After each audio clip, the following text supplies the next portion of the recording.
People deluded. I'm not going to keep you here long. Marcus Thuram, 21 years of age, plays for Gunam. Cannot say their name. My French people help me, but I made a mare. But back to this player, he's been linked with Arsenal off the back of, I think he's got 10, 11 goals in 25 appearances so far this season. That's very good for a 21-year-old playing in the French top division. Obviously, in case you didn't know, the name Thuram, obviously you know who his dad is, Lilian Thuram. I mean, if he can have even a fraction of success he had in his career, he'll have a big career. Clearly more blessed technically than his father because he plays in an attacking position. He can play on either flank and he can play up front. Don't feel he could... At least I don't feel he'll be a striker. I think he's got a lot of promise in. You can't rule it out because I mean he's got good physical height. He's got good physical presence. He knows how to use it without fouling, and he's actually good in the air. He's put in a decent amount of headed goals that I've seen both with France. I'm so sure he played at France's under-19s championship and at France's under-19s level, and obviously at first team. So I can't rule out a striker. Not really sure of him playing back with his back to goal and things, but I think a winger's for him. He's been linked with Arsenal. I must admit, people, he can obviously develop. My opinions, not facts, and I love to be proven wrong. But at this moment in time, in February the where's my phone?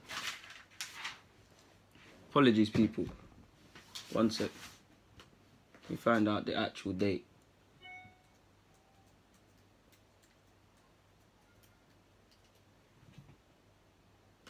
Yeah, in regards to on February the 24th, I don't feel he's quite at the level yet of top six. Now, there's a case to be had when it comes to Arsenal, and I say it myself. We've got to get these sort of players before they break that sort of level where it's the 50, 60 millions. You look at possibly, I'd say the best examples probably. It's different because the context is, but you look at Salah, there was a lot of question marks over Salah before. Obviously, he's clearly much older before he made the jump. Mane, you get me? There was a lot of question marks at Southampton before he made the jump. There's a lot of comments like that. So for me, anyways, there's a case to be had when you look at the likes of him, possibly Ismail Assar, Malcolm, probably 18 months ago. I know he's not having the best of time at Barca. That you move for these young talents or these talents before they have that mad breakout season of sorts before the other big boys get involved, which we can't compete financially.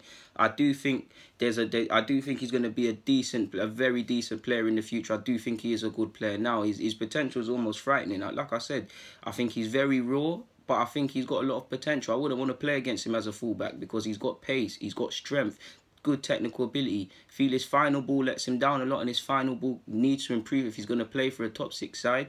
But I like what I see from him. The talent is there, the raw potential is there. So if we're coming on that vibe and we're going to try and nurture him, then cool.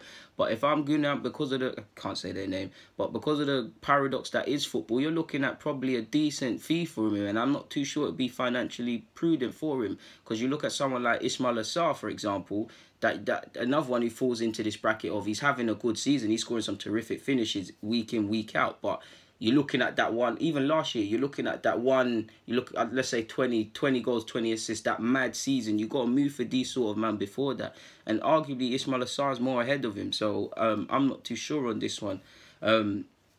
Goals and assists on the basis of this season, I mean, 11 goals in 25. If that's coming from the wide positions together with Aubameyang and Lacazette and our mysterious player Own Goals who chips in and all the other scorers, that's decent. And if we can get him for a decent price, I'm all for it. But for me, people, arguably I'd like to go for other targets and invest in elsewhere because I do think at least he's a year, maybe 18 months or so away from at least a step up to a top six club. I do think he could play in the Prem, play in a stronger league. I do think he could play at Arsenal and thrive, but Arsenal, we've got worse.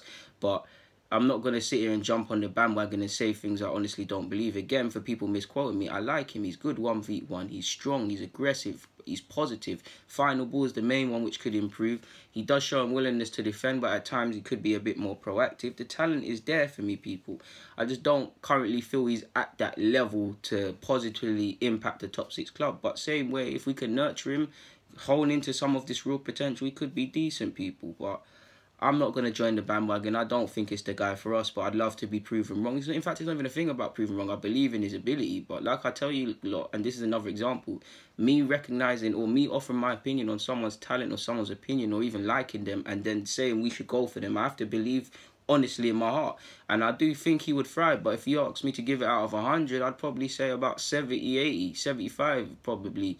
I believe in him, but it's still that cloud of judgment. I'm still waiting to kind of be wowed, that final sort of commitment. I'd say Lacazette, really. Watching Lacazette's career since the Lyon days, playing on the wing as Kane roles, always thought he was a good player, but you're looking at that one wow sort of thing. And it wasn't actually until he signed for Arsenal, because again, I knew he was messed the year before. When Lacazette was obviously at Lyon, he was moving messed. Everyone could see he was messed. But obviously when I saw him at my club, I still think he's messed, but you see different. I didn't realise how good of a technical footballer he sort of was, and I was convinced. Do you see what I'm saying, people?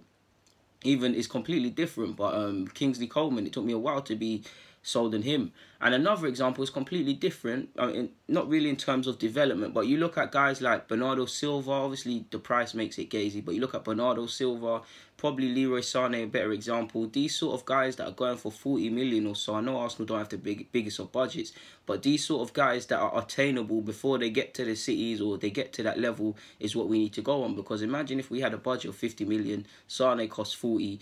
It doesn't make sense on the basis of it, because we'll only have 10 mil and there's no centre half that could be signed. But signings like Sané, for example, I'm only saying him because at the time and still now he was a young player.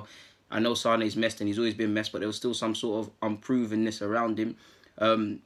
Them sort of signings pay for himself, because I know Arsenal like sell on value. He would have the best of times in terms of being sold on. He's still got the best times ahead of him in terms of his career. And like I said, we'd be getting a winger that we need in terms of fixing areas. So that's the sort of vibe Arsenal need to be on, because we can't compete. I would love Pepe to sign for this club. I really think Pepe can play on either flanks. It's actually interesting to see him in central positions as well, and the central positions he takes up on a football pitch. I would love to be proven wrong, but just on the basis of him moving and the side circling now, you're seeing anything from 50 to 70 million. Now, Arsenal can't be involved in that unless we're doing some madness and manipulating figures or cut prices, or we'll be paying that until 2021 and stuff like that. I'm not too sure how it would work. So we need to go for targets before they have either that breakout season or the big boys start circling, which could mean, or which does mean, we have to sign players to a degree like Thuram, which there's a bit of, I sound like a hypocrite, but I'm here saying I can see his ability, but there's somewhat that uncharted waters. You never sort of know, and you never know for any player really and truly. Like even Lionel Messi, as silly as it sounds, people, Manchester City, for example, could sign Lionel Messi, and we know he's going to be a success. We know it's Messi, but every sign is a risk. He could very much, the minute he signs for Manchester City, starts behaving like Yaya Sanogo. Do you see it? So I would be up for Marcus Thuram, but yeah, man, I'm not going to jump on the bandwagon and say, yeah, this is the man sort of thing, because I believe in his talent. Want to be shown something, but I'm not too sure if it's the guy for us. In fact, to a degree, at this moment in time, I don't think it's necessarily the guy. He can contribute, but I don't think it's the guy to move us forward. The good news, I'll be watching him until May, and he can still change that. And again, my opinion is not fact. And again, for clowns, obviously I believe in the guy, but on the 24th of February, I'm not too sure. On March the 1st, if I've seen enough to be convinced, my tune will change, because I know it's illegal for football fans, but your opinions can change when new evidence is presented. But I've said enough on this, to be honest with you, people. People deluded. Thank you for watching and rocking. I'm out.